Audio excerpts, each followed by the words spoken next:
Hello friends, and welcome back to Stories About Entitled People. Let's start our video with a story dedicated to showing how important it is to value yourself. But before we begin, don't forget to subscribe to our channel if you're new here and turn on notifications so you don't miss a new video every single day. Here we go. Don't like the raise you got? Go somewhere else. So I previously worked as a customer service rep for a big health insurance company for almost 2 years. It was my first job out of college, so I was just trying to get my feet wet and ultimately move on to something else within the company. I hit my year with the company a couple months after the pandemic hit, and crap hit the fan. Parts of the company go on hiring freezes, and the roles available get snatched up very quick, and it's super competitive. I apply to multiple positions and don't even make it to the interview stage. It's alright because I'm thankful for my current role providing me job security, even though the pay is abysmal. Fast forward to early 2021 when our annual review happens. I'm mentally checked out of the role, but still doing extremely well stats/metrics-wise, and I'm excited to see how big my raise is. I finally have my review with my manager and get a 4 overall on my review. Reviews are conducted on a scale of 1 to 5. Typically people get 3s, and that's pretty good, but getting a 4 is very, very good, and one would expect a big raise with that. I'm super pumped that I got a 4 and I'm expecting a big raise, and finally towards the end of my review, we discuss the raise. My manager states that my 4, which again is rare and super good, nets me a 1% raise.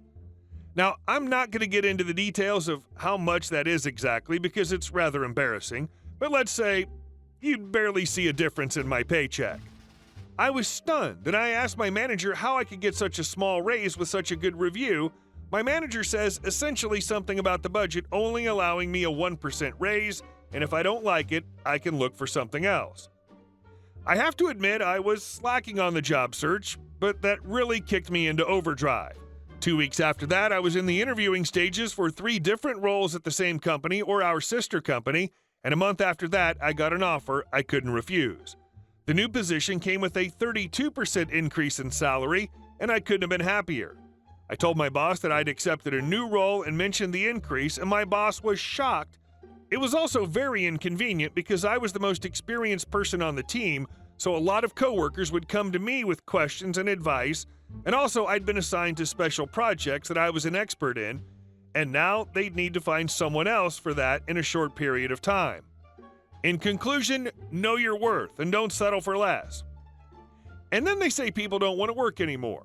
No, people do want to work, they just don't want to be exploited by you anymore. And our next story. Too busy to attend the training course? Good luck finding your own. So this happened over the past few weeks here at my work. I'm the Quality Assurance Manager and Workplace Health and Safety Officer on a large farm down here in Australia. Part of my role includes making sure people are trained for their respective roles, jobs, and tasks, as well as arranging formal accredited training. As part of the ongoing drought, the government was nice enough to arrange a one-off opportunity for all us farmers in our corner of the country to take advantage of. They provided a bunch of different training courses to be held here in our little farming town that could be attended by anyone who can prove they work for a drought-affected farm, all completely free. Once I found out about this, I jumped onto it and signed a heap of our employees as well as myself up for various courses. The boss was ecstatic as this was saving him tens of thousands of dollars in training as well as travel and accommodation costs. Plus, it came at a really great time as the training for several of our employees was set to expire soon and needed to be refreshed anyway. One of these people was John, fake name. John's a serial whiner and know-it-all. He's the type of guy to complain about hot weather while wearing jeans, a long-sleeve shirt, and a thick vest. Or complain about how he has no time in the day, but spend literally over an hour leaning against his car chatting to a workmate, and then another hour betting on horses on his phone. He also loves to enlighten people with all his supposed knowledge of farming and agriculture, including my boss and his father, who are 3rd and 4th generation farmers, have decades of experience and expertise, and have been in the business since their teen years. Plus, his worst habit of all, he refuses to speak on his phone into the microphone and instead will use the loudspeaker. Plus, his ringtone is the most annoying and stupid jingle you can imagine. He has zero phone etiquette, and it drives everyone mad. John needs several qualifications to fulfill his role. One of these is a qualification to safely handle, use, and dispose of chemicals for use in agriculture, herbicides, pesticides, etc. His certificate actually did already expire, but our season hasn't fully begun yet, so it hasn't been a problem. He was signed up to attend this free course, but he came to me on the Friday afternoon before the course, which was set to begin the following Monday, where we had the following conversation. Not verbatim, just the gist of it. John: I can't go on Monday, as I'm too busy here. Me: Is that so? John: Yeah, there's just too much going on that needs my attention. I'm gonna have to do a different one. Me: There are no different ones. Not free ones, anyway. Plus, I don't think you'll find one that's... I tried to say that he won't find one that's both in our town and that can be done before our season begins. John: Yeah, that doesn't matter. I've heard there are ones that only go for 1 day. This one goes for 2 days, which is just ridiculous. I can't take 2 days off. Me: Maybe you should talk to boss about this. The course is on Monday. You've known about it for ages. You couldn't have figured it out sooner? John: Mate, I've just been too busy. All I'm thinking at this point is that this conversation so far has taken less than 60 seconds, but apparently he's too busy to spend 1 whole minute telling me he's too busy. Me: Well, you better go talk to boss about it. Not much I can do about it now.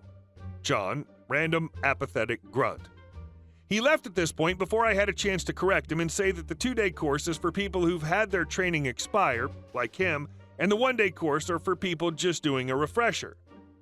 Fast forward to Monday and the boss calls me. Long story short, John didn't tell him anything about it until just then. Boss was not happy with him. His exact words were, "I'm effing filthy with him," and told him as such too. But his main reason for calling was to ask more about the course and the other options available to John. Having already done all my research months ago in the initial planning stage, I told him that the only other available course before our expected season kickoff date are a good 5-hour drive away, and they cost around $3,000, not including travel expenses.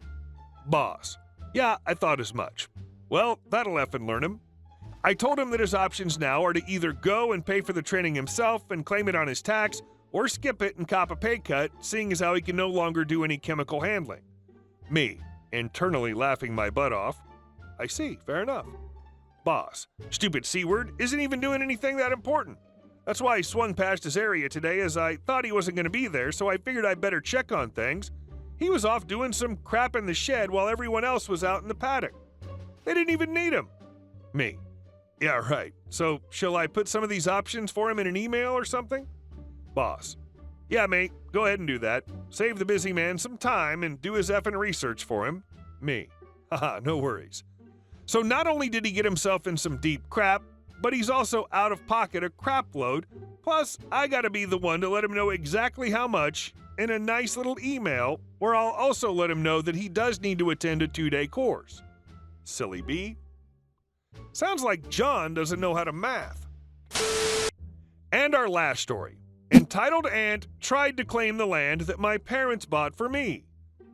I really hate EA, Mom's evil sister, from the bottom of my heart. She's abusive, and I have a very bad childhood memory because of her. Just a little backstory.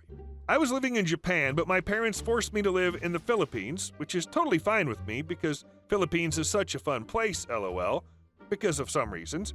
Before they sent me to the Philippines, they bought a large property and built apartments so that I could have a source of income while I was studying, and they don't need to send money. All the apartments were full because the apartments were big and the rent was cheap. EA, Mom's evil sister, knew this, and one day she came to my house and said she should have half of my income in rented apartments. I asked her why, and this is how the conversation went. EA: You have to give me half of your income in renting apartments. Me: Why? Because my husband is unemployed, my children go to school, and your mother told me that half of your income for renting apartments should come to me. Also, I took care of you when you were young, so I have the right to this property. Give me half of your earnings. Well, yeah. Like I said, I had a bad childhood because of this bee. She used to take care of me while my parents were working in Japan, and she's getting paid for that. Me: Mom didn't say anything like that. You don't have even a single right in this property because it's named after me. She told me, here's the proof. She showed me their conversation, and there I knew that she was lying because Mom never spoke EA dialect. Stupid EA. Me. It's fake. Mom doesn't speak your dialect. She suddenly yelled at me for saying that she was lying. I have the right in this property. You don't own this. In this house, my family should be living here, not you. Yada yada. My hand automatically moved and slapped her, leaving a red handprint on her face. I was starting to get irritated also because of what she did to me when I was young. I've been wanting to do that for a long time. She looked at me and couldn't believe what I'd done to her. I said what I had to say, which I know she's not going to like it. Me. Look, B, it's not my fault your husband is lazy AF. You're not getting anything from me or from my parents. If you step on my property one more time, you're not going to like what I'm going to do to you. Let's not forget the fact that you stole my dad's money, $6K, and you know that we can file a lawsuit against you. She just stared at me for a moment. This time I'm glaring at her. She turns around and starts walking. For me, that's not enough, so I unleash my pit bull / German Shepherd. No, they don't bite, they're just barking at people they don't know. Pit bull and German Shepherd start chasing EA, and I just saw EA run for her life. I kind of feel sorry for being mean. EA Sports, run from the dogs. Hey guys, thank you all for watching the video. I'll see you in the next one.